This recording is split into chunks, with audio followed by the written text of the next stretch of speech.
Boris Johnson has just said, and I'm quoting, "The first barrage of UK economic sanctions against Russia will be revealed today," as he warned Vladimir Putin is bent on a full-scale invasion of Ukraine. Well, the British government already confirmed, in their words, that the invasion had begun after Russian military troops crossed the border overnight into the country's eastern regions. Yes, and of course there was that emergency Cobra meeting that took place at Downing Street this morning. The Prime Minister will address the House of Commons later on. The Health Secretary, Sajid Javid, joins us now.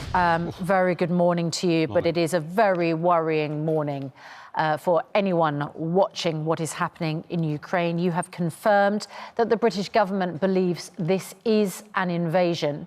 What happens next? Look, you're absolutely right. This is a very dark day across Europe as we wake up. We know in the last 24 hours that Russian tanks and troops have entered eastern Ukraine, and they have recognized these breakaway regions in Ukraine.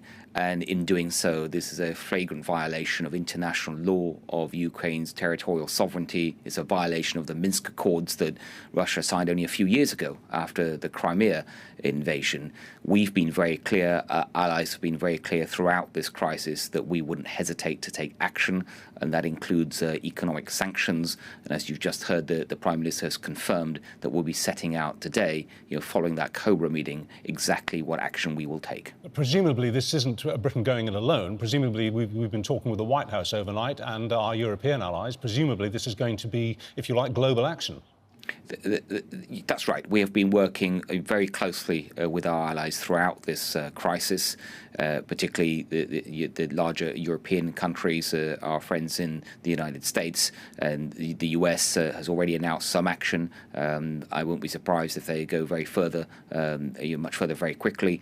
And this will be action I think a number of countries will take. And it's also just worth reminding ourselves that this is actually, it is a proper test for Western unity, an opportunity for the West to come together and to respond decisively, because we all know what happens, what we've seen in the past in Europe, especially when aggressors go unpunished. Can you believe this is happening? I mean, this is surreal.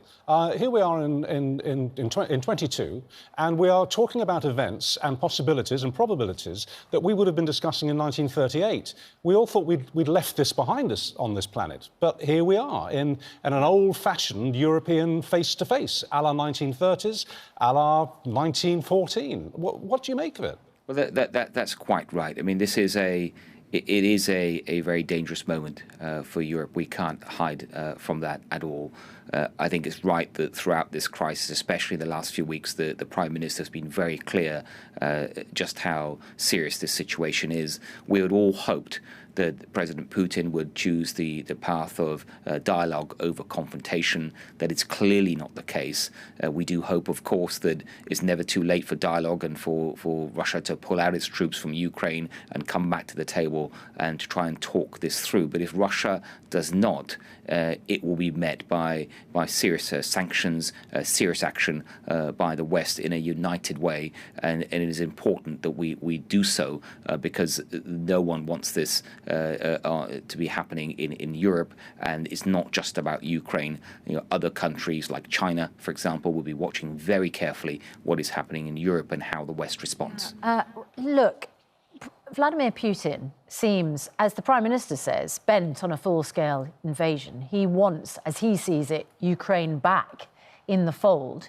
We're threatening economic sanctions. What if he just says, well, you impose your sanctions? This is what I want to do. He looked pretty determined. Doesn't look like a man who's going to respond to reason right now. What happens if he does launch a full-scale invasion? What do we do then? Well, look, the president of Ukraine made what I would call a very bizarre speech yesterday, making all sorts of claims and accusations about Ukraine.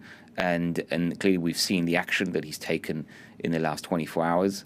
It is important that we respond decisively. And the point you make is a perfectly fair one. Will the action that we take collectively with our allies be enough to deter his behaviour, any further aggression? And I don't think anyone knows the answer to that. But what we do know is that we do have to take action. We have to consider action but Mr. on Javid, all what fronts. I'm getting at, of course, is are we going to see a military conflict? Are we going to see war in Ukraine? And if we do, what do we do in support of Ukraine, which is not a NATO member? What do our troops do? What does the British government do?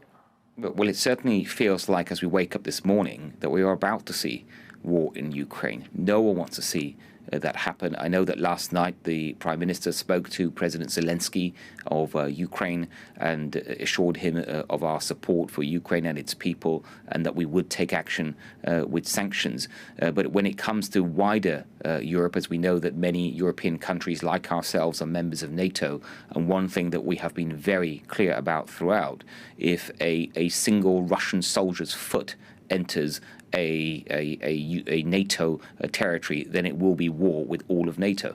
What is your reading, and what is the government's reading of President Putin himself, if you like, his psychological profile? Because in the address that he made on camera yesterday, which went on for an hour, and it was a rambling address, and there are many people watchers who say he looked very nervous, and also the people sitting around him looked very nervous, and some of them had to be strong-armed by him into agreeing with him and into his analysis of the situation. So it's very much in his hands, isn't it, what's happening here? This isn't necessarily a Russian government-backed move. It's Putin who's leading from the front, but increasingly showing signs of strain. What do you make of all of that? Well, look, President Putin runs an authoritarian dictatorship. In effect, is a complete dictatorship.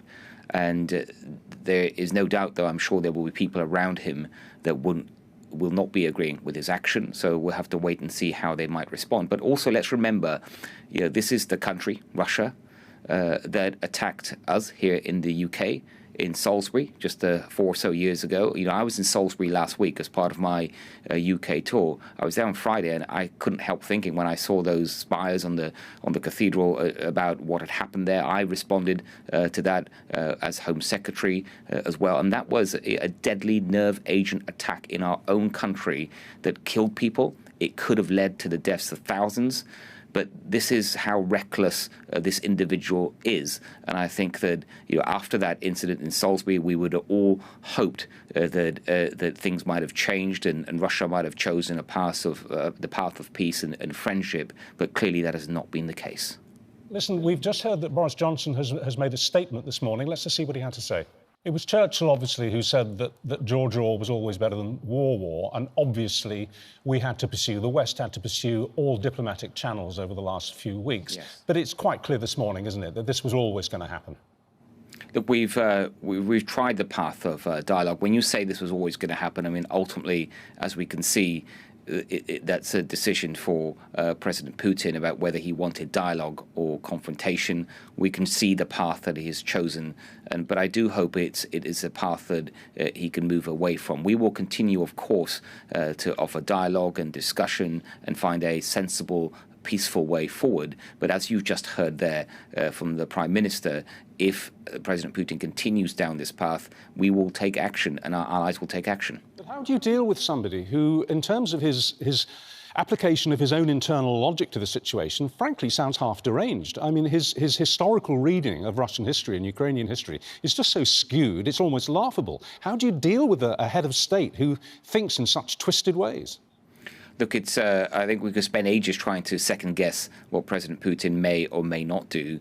I think we have to deal with the facts on the ground as we find them. We know that he's amassed some 170,000 troops on the borders of Ukraine. We now know this morning that some of those troops have entered eastern Ukraine with tanks. We know that he's deploying his air force and navy as well in his battle plans.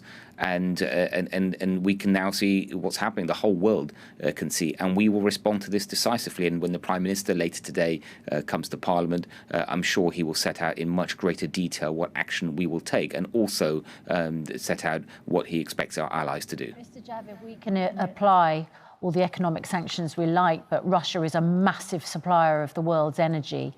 And, you know, they have the switch on that. The Prime Minister said in his statement this morning, we need to bolster our energy supplies. Should we be worried? Well, fortunately for us here in the UK, we don't rely on Russian gas. We're lucky that we have a very high proportion of domestic production. Why did you say that then? Well, because it does matter because of our allies. We care deeply about our allies and their position that they are in. And countries like Germany, for example, they do depend on Russian gas at the moment. So it is important that we work together with our allies in solidarity. All right, Minister. Well, it's just 8:45. You've got a long day ahead of you. You all have. The very best of luck with it. Thank you for having me. Thanks for joining us.